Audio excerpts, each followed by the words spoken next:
निश्चित रूप में ये स्वागत योग्य कदम है और कदम के पीछे भावना लोगों का आपसी प्रेम और सौहार्द बढ़े और एक समन्वित भाव से लोग अपना त्यौहार मना सकें, इस भावना के साथ सरकार ने ये आदेश जारी किया है। इस आदेश में अगर आप देखो तो उन्होंने ये नहीं कहा कि किसको कहाँ से दुकान खरीद से सामान खरीदना है, जो जहाँ से चाहे वहाँ से वो सामान खरीद सकता है।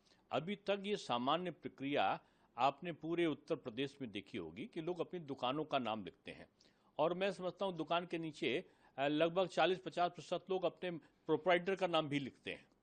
मैं समझता हूँ कि जो संविधान की व्यवस्था है उसमें धार्मिक आस्था का सम्मान और संरक्षण का जो भाव दिया है उसके अंतर्गत ये एक बेहतर प्रयत्न है संविधान के धार्मिक भावना के संरक्षण की भावना का।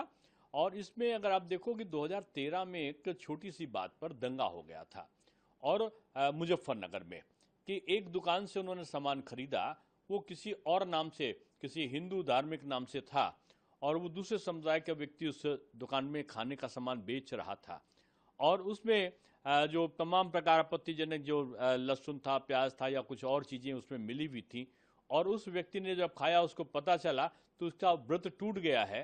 तब उसने उसने चिल्लाना शुरू किया और काफ़ी बड़ा दंगा हो गया था। इस प्रकार की घटनाएं ना हो। आप देखो तो एक विधिक प्रक्रिया भी है कि लोग अपनी चीज को छदम नाम से नहीं बेच सकते, दुकान का नाम भी वो वास्तविक दूसरे नाम से नहीं रख सकते।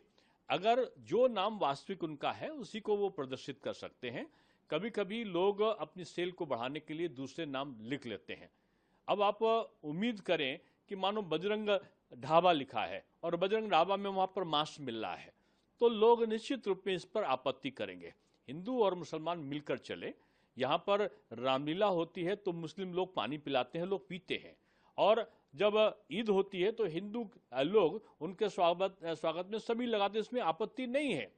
लेकिन जो व्रत त्योहार, जो कांवड़ यात्रा के कुछ नियम और संयम है, उन नियम संयम का उल्लंघन ना हो, क्योंकि वो नंगे पैर चलते हैं, सैकड़ों किलोमीटर की यात्रा को वो कई दिन चल के व्रत रखकर पूरा करते हैं। अगर खान पान जो प्रतिबंधित है उनके शास्त्रों में, उसके अनुसार अगर कोई आपत्ति आती है तो नहीं होनी चाहिए। मैं समझता हूं इस नियत से यह निर्णय एक स्वागत योग्य कदम है।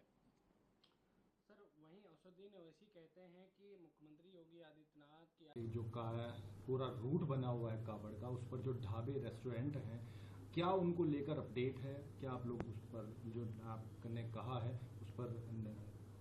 जैसा कि कल आप लोगों को डिटेल में बताया गया था, जो हमारी गंग नहर पटरी है कांवड़ की, जो NH 58 है, जो सारा कांवड़ मार्ग है, वहाँ पे लगातार पुलिस द्वारा गश्त की जा रही है। कांवड़ समितियां हैं, होटल ढाबे हैं, सबसे बातचीत की जा रही है। वहाँ ये निर्धारित किया जा रहा है कि जो भी होटल ढाबे हैं सभी साफ सफाई रखें, रेट लिस्ट अपने सामान का उस पर निश्चित रूप से चस्पा करें ताकि क्या रेट है लोगों को पता रहे, उसको लेकर कोई विवाद ना हो। इसके साथ ही उस होटल का, ढाबे का मालिक कौन है, अनुज्ञापी कौन है, इनके द्वारा बड़े बड़े अक्षरों में अपना नाम लिखा जाए ताकि आने वाले व्यक्ति को पता चल सके और अगर उन पे लाइसेंस है संबंधित विभाग द्वारा तो लाइसेंस नंबर का भी उल्लेख किया जाए। इस सब बारे में सभी को बताया गया है और सारे लोग इससे सहमत हैं और अनिवार्य रूप से सभी को ये करना है, ये सबको बता दिया गया है और 90% से ज्यादा लोग ये अब तक कर चुके हैं। जो शेष है उनके द्वारा भी आगे कार्रवाई की जा रही है और इसके साथ साथ ही जो भी लोग हैं उनसे अपील की जा रही है, जो भी कांवड़ के यात्री आ रहे हैं, कांवड़ के शिविरों की पर्याप्त व्यवस्था की गई है, वहां पे सारी चीजें सुचारू रूप से चलेंगी। मुजफ्फरनगर पुलिस का एक ट्वीट भी आया कि ये स्वेच्छा से भी लोग कर रहे हैं। देखिए, ये ट्वीट 2 दिन पहले का है। जब भी हम लोग कोई कार्यक्रम, कोई आयोजन कराते हैं, चाहे वो कांवड़ का होता है या चाहे वो मुहर्रम का होता है या अन्य कोई भी पर्व होता है, तो हम लोग का उद्देश्य ये रहता है कि सब लोग मिलजुल के नियमों का पालन करें और स्वेच्छा से बेहतर तरीके से सारी चीजें संपन्न करें। इसी के क्रम में ये कहा गया था, लेकिन स्वेच्छा से कहने का ये मतलब है जो लोग समझदार हैं, जो लोग करना चाहते हैं, जानबूझ के कोई नियमों का पालन नहीं करेगा तो उससे करवाया जाएगा। और स्वेच्छा कुछ नहीं है, सारी चीजें अनिवार्य हैं और सभी को करनी है। मेनली कौन कौन से जिले आप देख रहे हैं जिसके अंदर ये अनिवार्य रूप से करवाया जा रहा है? ये जो कांवड़ का सबसे प्रमुख है वो जनपद मुजफ्फरनगर से करीब 95% कांवड़ हरिद्वार की तरफ आती है, हरिद्वार से जल लेके आती है। इसके अलावा सहारनपुर का मार्ग है और शामली है, तो ये शामली से हरियाणा की तरफ करनाल पानीपत लोग जाते हैं, इसी तरह से सहारनपुर से यमुनानगर की तरफ। तो जो भी कांवड़ का रूट है यहाँ पे, ये सारे कांवड़ रूट पे चीजें की जा रही हैं। सहारनपुर आज प्रस्ताव को लेकर के क्या कहना है साहब? देखिए, एक सीमित एडमिनिस्ट्रेटिव दिशा निर्देश के आधार पर कुछ किस तरह का कंफ्यूजन क्रिएट हुआ था, और मैं इस बात की खुशी है कि राज्य की सरकार ने सारे कम्युनल कंफ्यूजन को क्रिएट जिन लोगों ने किया था उसका समाधान किया है। और जहां तक सवाल है आस्था का, कांवड़ यात्रा की आस्था का, उसके श्रद्धा और उसके सम्मान का और उसकी सुरक्षा का, इसमें किसी को कोई आपत्ति नहीं है। और उसके साथ ही साथ मेरा ये भी कहना है कि इस तरह के विषयों पर किसी तरह का कम्युनल कंफ्यूजन क्रिएट करने की किसी को भी कोशिश नहीं करनी चाहिए। इस तरह के कम्युनल कंफ्यूजन न तो किसी मुल्क के लिए अच्छे हैं, न किसी मजहब के लिए अच्छे हैं, न मानवता के लिए अच्छा है।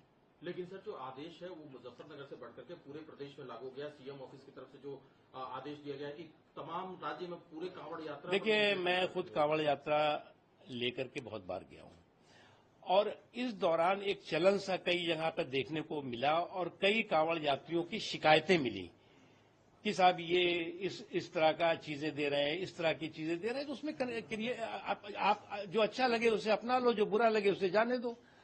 आपको अच्छा लगता है कि आप उसके यहां से लेना है, आपको अच्छा लगता है कि उसके यहां से नहीं लेना है, तो उसमें क्या, ये तो देखिए आस्था का सम्मान और आस्था की सुरक्षा पर जो है वो सांप्रदायिक सियासत नहीं होनी चाहिए। सर, लेकिन असदुद्दीन कांवड़ यात्रा शुरू हुई है, ऐसे में मुजफ्फरनगर पुलिस का एक सम्मान सामने आया जिससे जो फुटपाथ पर फल ठेले लगाने वाले हैं मुस्लिम समाज के, वो अपने पहचान जाहिर करें।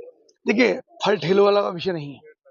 विषय कांवड़ मार्ग पर जो लोग गौमुख से हरिद्वार से जल लेकर के 250, 300, 400 किलोमीटर की यात्रा करके अपने गंतव्य की ओर जाते हैं, तो उन सब के लिए बड़ी समस्या, सब बाहर के पूरे हिंदुस्तान के लोग होते हैं और उन सबको इस मार्ग से गुजरना पड़ता है। तो हमने ये आग्रह जिला प्रशासन से हमने किया था कि ऐसे सब लोग जो हिंदू देवी देवताओं के नाम पर अपने ढाबे होटल चलाते हैं, और अधिकांश रूप से मुस्लिम समाज के लोग होते हैं, उनमें कांवड़िए उनकी दुकानें बैठते हैं, खाते हैं और वो नॉन वेज बेचते हैं। यानी देवी देवता का नाम हिंदू का और बेचते हैं नॉन वेज। उन पर प्रतिबंध लगना चाहिए, उनके नाम की पहचान होनी चाहिए, ताकि जो कांवड़ यहाँ बैठना चाहे बैठे। हमें न किसी के नॉन वेज बेचने बाबत के कांवड़ तो बिकेगा ही नहीं, कांवड़ का विषय कांवड़ तो नहीं बिकेगा। पर सामान्यतः भी अगर कोई नॉन वेज बेचता बेचे, नॉन वेज खाने वाला खाए, पर हिंदू देवी देवताओं के नाम पर दुकान खोल करके नॉन वेज नहीं बेचे, ये हमने आग्रह किया था। उसी के संबंध में प्रशासन ने कार्रवाई की है। इसमें जिस प्रकार से अन्य पॉलिटिकल लोग, चाहे श्री अखिलेश यादव हों, चाहे ओवैसी हों, जो इसको एक सामाजिक और एक हिंदू मुस्लिम का तूल दे रहे हैं, ये हिंदू मुस्लिम का विषय नहीं है, ये सामाजिक सौहार्द का विषय है कि जिसको जहां मर्जी खाए, जिसको जहां मर्जी बैठे, लेकिन कुछ जानकारी में हो कि मैं कहाँ बैठा हूँ, कहाँ बैठे खा रहा हूँ, उसकी अपनी इच्छा है। पर नॉनवेज हिंदू देवी देवताओं के यहाँ पर नहीं चलेगा, उसको हम नहीं लेंगे। आपको लगता है जो एक साल से जो गरीब आदमी है जो पाँच पर ठेले लगाता है और उसे अपनी पहचान दिखानी, कहीं ना कहीं नहीं, ये अरे यार, इसको फर्क नहीं पड़ता, सब लेते, हम भी खरीदते हैं, हम सारे मुस्लिम होते फल खरीदते हैं, सब्जियां खरीदते हैं, कौन नहीं खरीदता? सारे कर्मचारी मुस्लिम होते वो काम करते हैं, सबका व्यापार है, सब जल की कैन बेच रहे हैं, कावड़ अधिकार मुस्लिम लोग बना रहे हैं, देवी देवता की मूर्तियां खरीदकर मुस्लिम लोग कारीगर भी है, काम भी करते हैं। ये नहीं है, ये सामाजिक वैमनस्य फैलाने का जो षड्यंत्र लोग कर रहे हैं ना, उसको हम फैलने देंगे ना, ऐसा कोई विषय है। विषय केवल ये है कि जो कावड़िए भक्तजन हैं उनका किसी प्रकार से धर्म की आस्था के साथ उनके खिलवाड़ ना हो, ये विषय।